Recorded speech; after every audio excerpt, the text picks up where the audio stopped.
Hello BookTube, my name is Elizabeth. Welcome or welcome back to my channel, Bouquins and Books. This video is an announcement. I'm very happy, very excited, very proud, a little bit nervous to announce the very first People April Readathon. What is that? It's a readathon, I just said that, and it's about people. So that means we are inviting you to read nonfiction, because it's a nonfiction readathon, about real life people, people who have existed. Not fictional people. Is there such a thing as nonfiction about fictional people? Probably. Anyway, so this is a readathon about memoirs, biographies, autobiographies, diaries, correspondence, anything that has to do with people, specific people. It could be about multiple people, so it can be the story of 4 sisters, 5 sisters of a family. It could be a group of people who are linked together for one reason or another. The only thing that we ask is that these people are named. So for example, I don't know, a people's history of England. That wouldn't really be in the scope of our readathon. But if you want to read that, go ahead. I'm all for reading nonfiction. So basically, that's the idea. We just want to invite you to read some nonfiction, and biography and memoirs are a very good introduction to nonfiction. And it covers such a broad range of topics, it's almost guaranteed you will find something that interests you. I just said we. Who's we? There's me, of course, I'm one of the hosts, but there's also Roz at Scally Dandling About the Books. She has very kindly offered to co-host with me, and she has some experience in hosting a readathon, so I'm very glad for that, and I'm very happy to have her on board. So I'm going to leave a link to her channel in the description box below, and I invite you to go watch her announcement too, because chances are, even though we have pretty much the same content, we will present it in a bit of a different way, and perhaps you will find some interesting ideas in her video too. So yeah, I hope you'll find some interesting ideas in mine too, but yeah, just go check her out. So what do you have to do to be part of this readathon? You read one book. That's it. All you have to do is to read one book, and it doesn't even have to be an entire book. Let's say that you have a big book that is a collection of biographies of of composers, like I have just right there. You read one chapter, and that's it. You're in. If it's a collection of biographies of artists of some sort, of kings and queens, of I don't know what, you just read one chapter and you're in. It can be in any format, so it can be a big standalone book. It can be on ebook. They can be non-fiction. Of course, it's non-fiction. I mean graphic nonfiction, like graphic memoir, graphic biography. It can be in the form of a picture book if you're reading with children. It could be anything. So we want to make this readathon as broad as possible so that as many people as possible can participate in this. We have prompts. You are allowed to ignore them. You are allowed to combine them. You're allowed to do whatever you want with them. I'll go with the prompts. So I think that's what I have to say about the general information about the readathon. So it's from April 1 to April 30th. I don't think I've said that, but given that April is in the name, I think you figured it out. As I said, all you have to do is to read one.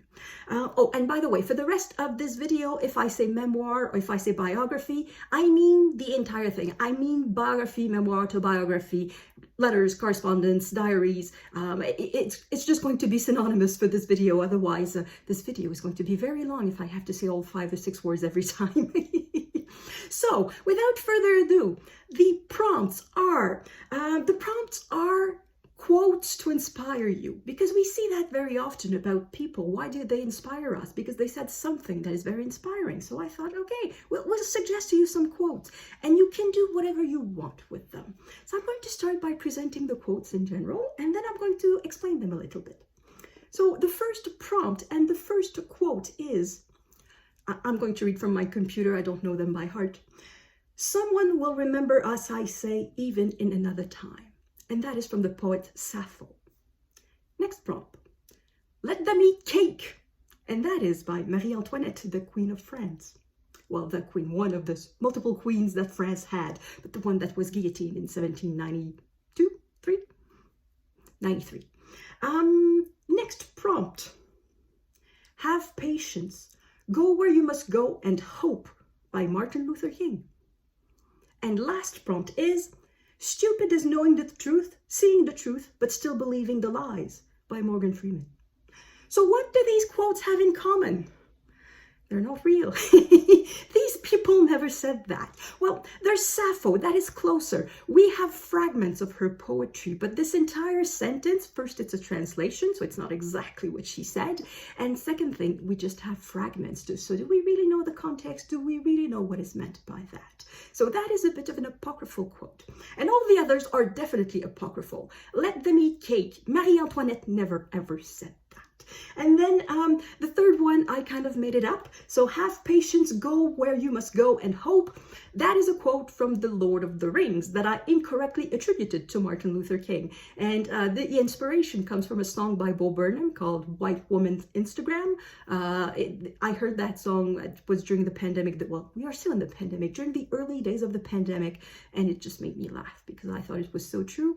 And the last one by Morgan Freeman, the quote exists. We don't know whoever said that, but it's not Morgan Freeman who said that. It has been attributed to Morgan Freeman for no good reason, just because it sounds like something he could say, but it's not something he said. So why apocryphal quotes? Well, it's the first People April. It's the first time we are hosting this readathon, so there's a bit of imposter syndrome going on. So that was the idea for the apocryphal quotes. And what can you do with these quotes? And that's where the fun is, I think. So let's start with Let Them Eat Cake by Marie-Antoinette. It's the second prompt, but let's start with that because perhaps it's the easiest to illustrate what you can do with them. You can use the words that are in the quote, or you can use the character who supposedly said it, and take inspiration from that to find books that interest you. So let them eat cake. Well, obviously we think food memoir, cake, food memoir, but also who's them? Them, it's peasants, it's the crowd. So perhaps a memoir from an ordinary person, somebody who is not famous at all, just an average Joe, I guess. And Marie-Antoinette, well, she's a queen, so perhaps a biography of a member of the royalty. Also, she went through a revolution. Well, she did not survive it, but perhaps a biography of memoir or of someone who went through events that are much bigger than themselves. So perhaps somebody who went through a revolution, a war, natural disaster, something like that. Marie-Antoinette was originally from Austria and she lived in France. She became Queen of France, so she lived her life in a second language. So how about a biography or memoir in translation? So these are just ideas that you can take from the quotes. So the prompts can be interpreted as widely and as wildly as you want. So some other ideas for the other prompts. So I'll go back to the first now. Someone will remember us, I say, even in another time, by Sappho. So Sappho was a woman. So Marie-Antoinette too. So biographies and memoirs by women. Sappho is also a poet. So perhaps a biography of memoir of an artist. She also represents women love. So perhaps a memoir biography of somebody belonging to the LGBTQ plus group. How about, well, remember, somebody will remember us. So that sort of is any memoir, possible or impossible. In another time, somebody who lived in a different time. So centuries ago, or perhaps just decades ago, sometimes just a few decades, make a place appear like an entirely different time. Then the next quote, the third quote, have patience. Perhaps a book that you had for a long time or that you've been meaning to read for a long time. Or perhaps a book that is very long and you'll need patience to read it. Go where you must go. Well, that says travel memoir, but it could also say somebody who did his duty. I went there because I had to. So perhaps a war memoir, or somebody who helped someone, or somebody who was put in a situation where they had to do something. They went where they had to go. They didn't have a choice. Hope, a story of resilience, perhaps, or perhaps hope, we associate that with religion. So perhaps a biography of a religious figure. And Martin Luther King, well, everybody knows who Martin Luther King is. He stands for social justice, for equal rights. So how about a memoir of somebody fighting for civil rights or for rights of another minority like feminism or LGBTQ rights or anything else? Really interpreted broadly. Well, Martin Luther King, he's an American. Memoirs of an American. And then the last prompt, stupid is knowing the truth, seeing the truth, but still believing the lies, by Morgan Freeman.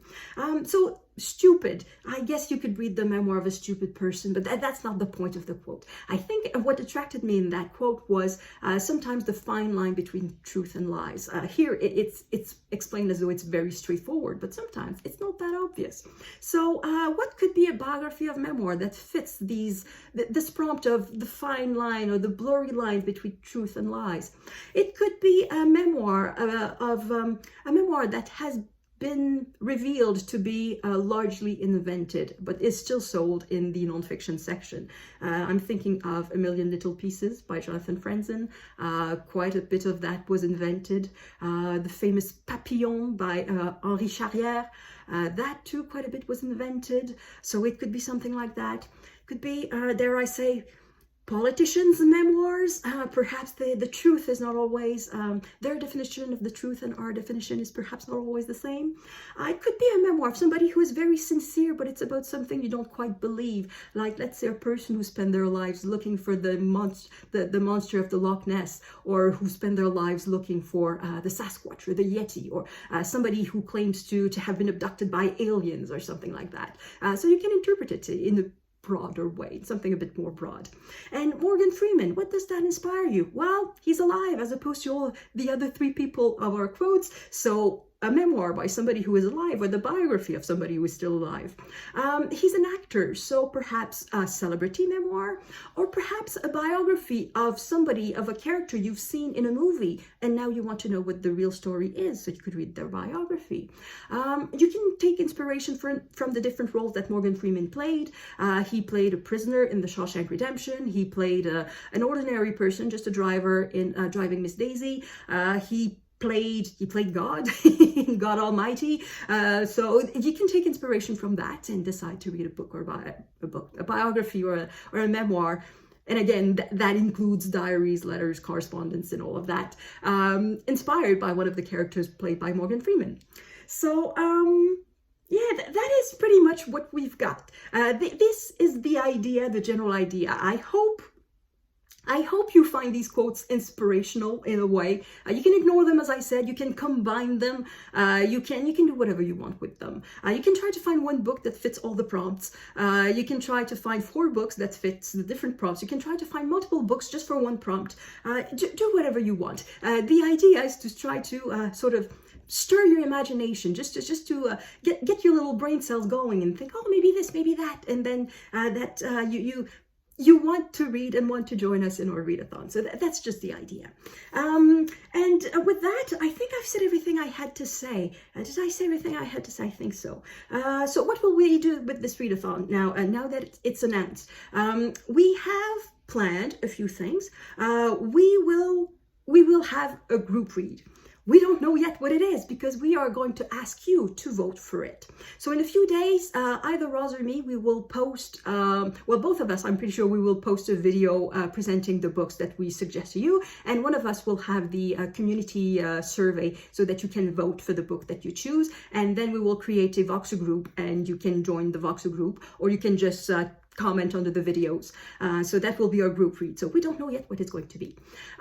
For my part, I'm also going to do a video of recommendations of biographies and memoirs and a whole bunch of things like that that I've read and that I think are interesting and that you could like to read, that you could be interested, that could inspire you. And then I will, of course, make my own pile of possibilities. I'm pretty sure what I'm going to do. I'm going to go to the library and come back with a gazillion books because now that I've been preparing for this readathon, I just want to read biographies and memoirs. We also have a tag in store. It's not quite complete yet, but we have a tag that's going to come. And yeah, we're going to do all sort of videos about that. So I hope you're interested. I hope you're going to find this event interesting. If you think, oh, wow, there's too many events on BookTube, I cannot participate in one more, keep in mind that our event is very much compatible with other events. For example, there's Kevi at Sekevi, who is doing the Trans Girl Readathon in April. Well, read a memoir by a trans person and that's it. You participate in both readathons. So it's utterly compatible with other readathons. Let's say there's a readathon about books in translation. Well, a memoir in translation. Or if there's last year in April, there was the Picture This readathon, which was about picture books. If you read with children, you can read nonfiction biographies with children that are in the form of picture books. So our readathon is very compatible. So don't feel overwhelmed if there's just one more event. It's a fun event. It's an easy event. It's a no stress event. You just pick up a memoir biography. And let's face it, if you read nonfiction, chances are you already have tons of memoirs and biographies on your shelves. And if you don't read nonfiction, try one, because it's easy. It's a very good entry into nonfiction. If you've never read nonfiction before, try a memoir. It's probably the best entrance, the best door into nonfiction. It's a memoir or biography of someone you admire. It's like you're following a character and you're having a story that is told to you. So yeah, that's my advice. That's my suggestion. If you've never read nonfiction, try one this month with us and you're gonna have fun. So that's it for me. Thank you everyone for watching, and let me know in the comments if you are interested in participating, and if you are on BookTube and you have a channel and you make videos and you participate, use our hashtag and we will find you, or use the @ me so that I can watch your pile of possibilities or TBR or whatever you want to do about this readathon. Yeah, and I hope many of you will participate in this, and I hope this is the beginning of a very long tradition. And that's it. I'm excited. Woohoo! Thank you everyone for watching, and I will see you in the next video. À la prochaine.